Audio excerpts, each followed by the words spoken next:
thought I'd make a small video on switches off a FG, FGX vehicle, because my mate's one on an FGX Ute was stuffing up on this one, so I thought I'll have a look at it. I had the from the FGX R6, I still had the door card, so he's got now replaced 4 buttons on his Ute, and just these 2 don't obviously activate on a Ute. But what I did is I wanted to see the differences within the motherboard. Now, if you've never seen inside one of these, all they do is go up and down like this. If you can see that, they're sort of like plastic lugs that just push up and down. Now, when I took the XR6 4-button one, because it was sedan, of course, so you got the 4 buttons on the one keypad. When I pulled it out of these lugs, they got 2 lugs there, 2 lugs there. You can get them open with a pry tool. When you take it out, if you don't take it out carefully, when you don't know what's inside, you can have something like this happen. On top of that, there was a bit of plastic that was broken in this one. That's why that one never went back in. It's got some breaks. Oops, it's got some breaks within the actual mechanism itself. But this is inside the 2-key or 2-button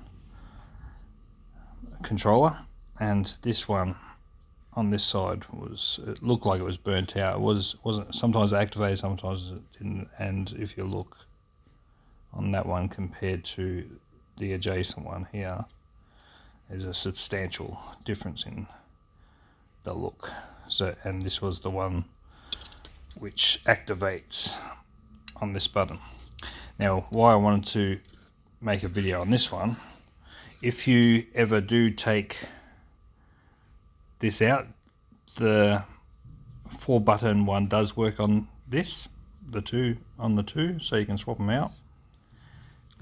Is these metal, I'd call it almost like a seesaw bracket type thing, because that's how they activate. They sort of, they when you press your button here, when you're pressing it up and down, it's a seesaw action. So these clips, if you don't know how they go, you're going to learn on this, because what happens, especially when I had the one with the 4, because I took that off first from the sedan, they were all practically like this, just loose.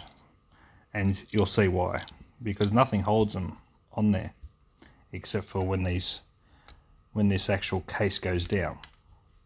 So if you're going to store a good case and the motherboard could be damaged like I think this one is, I'll show you, and I haven't seen this on the internet, I worked it out myself and got it all working.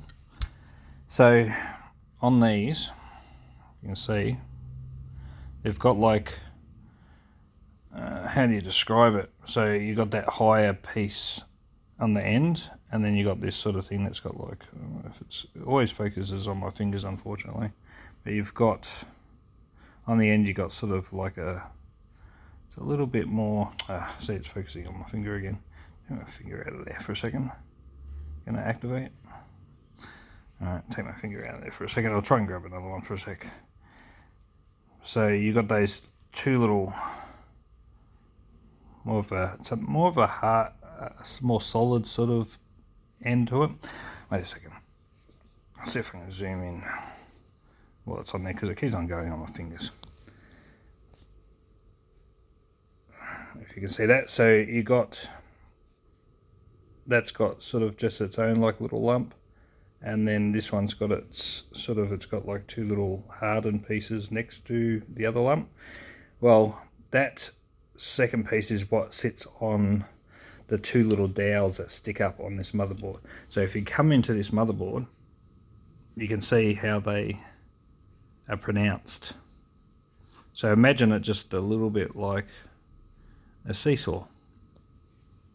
Yeah.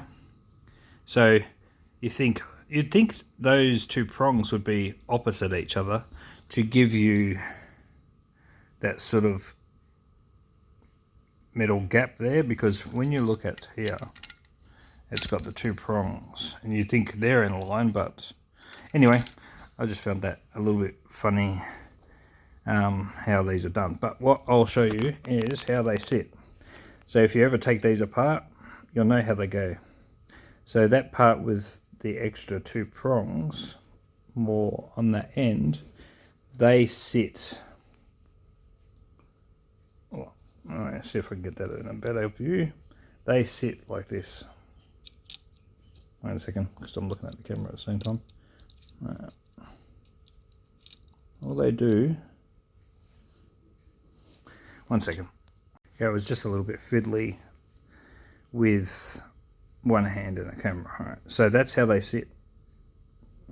If you can see that. And so what happens is when you use the switch to click your window up and down, all it does is just touch that piece and it comes off that lower metal, what would you call it, like a solder joint. So when you take your finger off, it goes back on and obviously either stops or takes the mechanism out of play. So that's how they sit. They literally only sit like that. You can easily take them back off like that, or just knock them off like that. I'll see if I can get that back on there with the phone again. A bit better. You gonna sit on there? Yeah, like that. And then with the second one, let's go in there. It's the same. It looks a bit awkward, but that's how they go. So pretty much. Okay. It's a bit frustrating when it's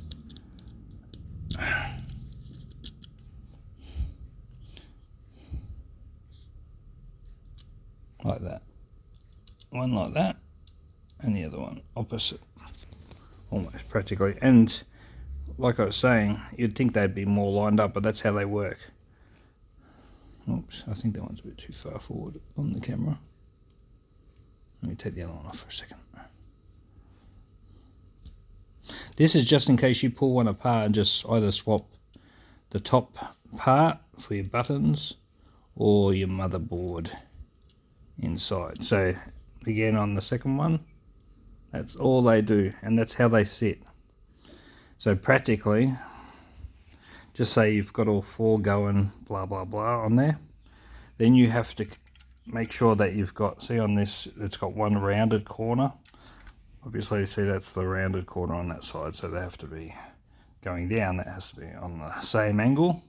And when you put it in, you got to put it in very, I'm a bit shaky there for some reason. You got to put it nice and neat. And the other thing is, what I found is you have to, with the buttons, there we go again. So you have to keep, hold the, what worked for me is I held the buttons forward while I then placed that on carefully with two hands and brought that down and clicked it in, and then release the buttons and make sure they just, you know, do your normal thing inside your car. And then before you put it into your door frame or your door skin, power it up and check that your buttons work. So this is just a small video just to show how that mechanism works, because you know it takes a little bit of mucking around to work it out and stuff like that. I thought I'd break something when they all just fell apart, and maybe they break their solders or something at first, but I worked out it's just a pivoting mechanism. These are just a whole bunch of them now from the other one that I don't no longer own because it's in mate's car. So you can look for like damaged parts and why they stuff it. Now with the Ute ones, you can see how they got the pins on one side, where a sedan with the 4 doors will have pins on this side. So if you do swap it out for the 4, you just leave off your seahorse type, these things from the back end. So you just leave them all off on there. Just do your 4 for your Ute if it's a Ute. Or if you're swapping the whole motherboard and it says a sedan for the sedan, you obviously got to put all your I'm going to just call them C-type horse pivoting clips or whatever. I don't know what their official name is. And that's how you can literally... And then if I just do this for a second, not bad for one-handed.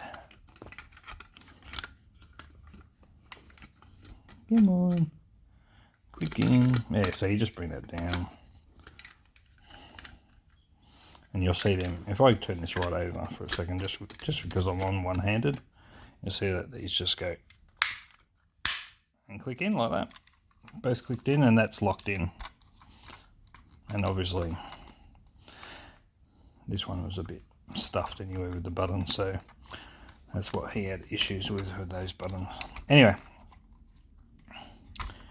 just a small insight to the motherboard of an FG window controller and buttons thingamabob. Yeah, that.